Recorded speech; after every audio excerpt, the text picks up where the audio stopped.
Voilà, alors dans cette vidéo, je vais vous montrer comment j'ai fait mon cadran de marqueur de point de stress pour le JDR Alien. C'est très simple, vous allez voir, ça ne réclame pas beaucoup de matériel, c'est quasiment que du recyclage, pas besoin de gros outils, et c'est assez facilement réalisable par n'importe qui. J'ai réalisé le design de la jauge sous Photoshop aux dimensions adéquates auparavant. Au niveau du design, on est à peu près libre de faire ce qu'on veut tant que c'est aux dimensions du boîtier final. Pour le boîtier, j'ai utilisé le couvercle en plastique transparent d'une boîte de Pringles, ainsi que le fond métallique du même tube. Essayez de découper au maximum le carton pour avoir un bord plus propre possible. J'ai utilisé un cutter, attention à vos doigts.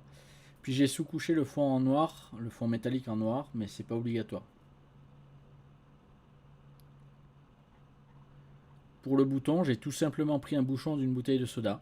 J'ai mis un coup de bombe de peinture noire pour cacher le logo. Et comme vous le verrez dans la vidéo, j'ai oublié de peindre l'aiguille à ce moment-là. Pensez bien à la peindre après la sous-couche et avant de passer à la suite. Donc j'ai percé le centre du bouchon à l'aide d'une perceuse à main pour pouvoir y enfiler une épingle ou un clou très fin qui servira de pivot.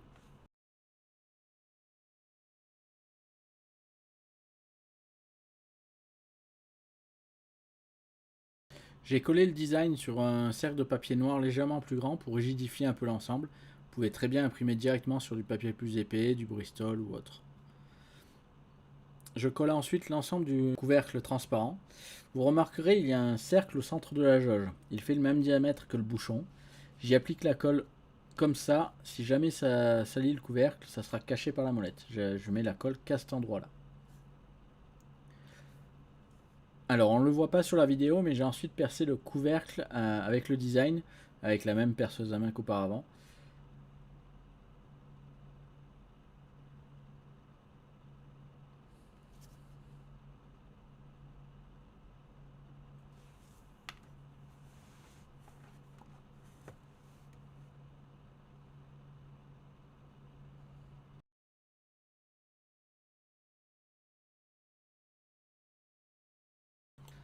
On insère ensuite le bouchon avec l'épingle, et vu qu'on a percé le couvercle et le design en même temps, normalement l'épingle doit traverser le papier.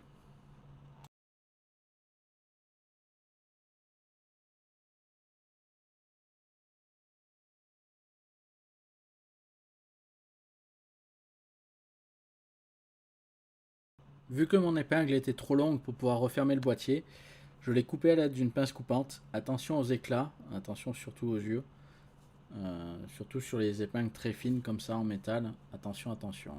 On ne le voit pas sur la vidéo, mais j'ai scellé l'épingle avec un point de colle grâce à un pistolet à colle.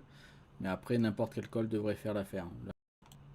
Puis j'ai collé le fond métallique à nouveau avec un pistolet à colle.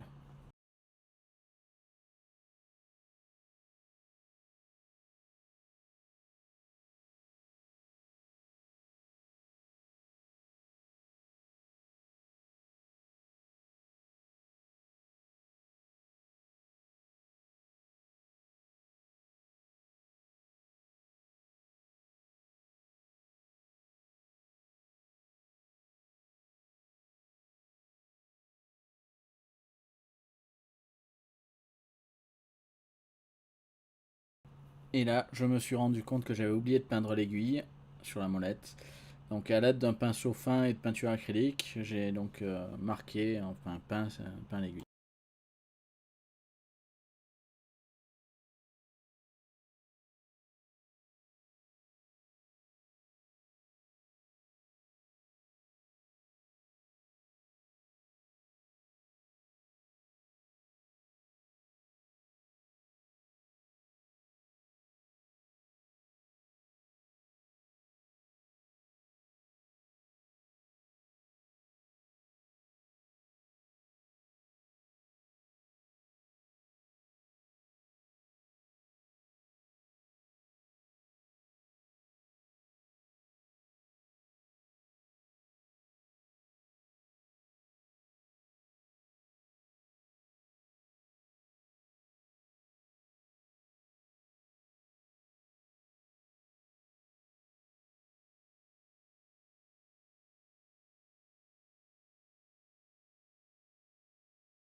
et voilà le résultat.